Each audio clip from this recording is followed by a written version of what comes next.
Here you go. The closest thing you could get to real magic is doing mathematics. So that's why I'm doing it.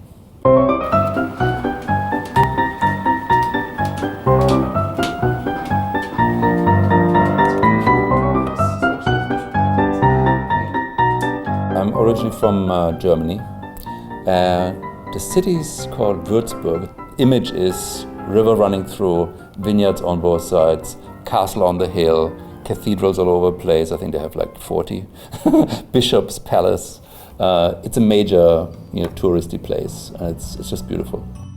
We've had a couple of really great teachers at school. So they were into their stuff, but at the same time they were also very much into seeing the mathematical soul of things. And, I think that made a difference. And just at some point I just got very heavily into it, maybe 12 years old, and from then on it was just maths anyway.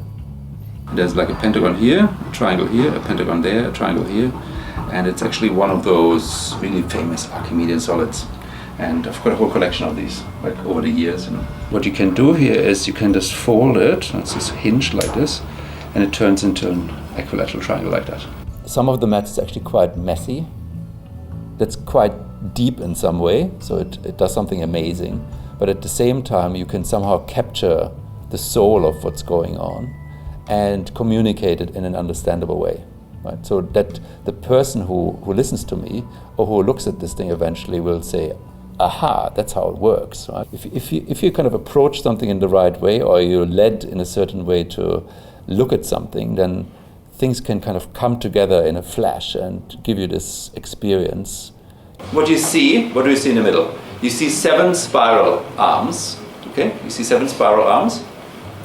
And then they kind of go into some sort of, other pattern after a while. Right? So after a pattern. There's kind of another spiral pattern. So like spiral arms like this. How many of those are there, you think? There was a class of 88, I think, and we had 60 different topics for the essays. And that was all based on talking to students and figuring out what they're interested in. So there were people interested in Formula One, hockey, to name some sports, like karate. There were people interested in infinity. There were people interested in all sorts of stuff. Right? Basically, for every single one of those students, we tried to find a topic that's different from all the other ones that they could explore and say something new about. It's a bit hard to imagine 4 dimensions, but actually the course that we just did, right, had like 2 weeks on the 4th dimension and visualizing higher dimensions. Like this, it almost looks like a cube of cubes, right? So there's like a cube shape, and at the corners of the cube are little cubes. And there's actually a second set of lines that makes up the same, and you get this part is kind of going the other way. When I look at maths, the reason why I do it is because it's beautiful, it's fun, it's the most amazing thing you can do.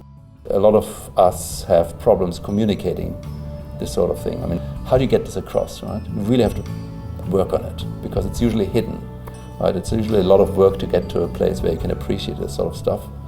But it turns out that if you really just prepare to put the time in, even really complicated things, you can get across in an understandable way and in an entertaining way, and in a way that really reflects what you, as the person who talks about it, feels.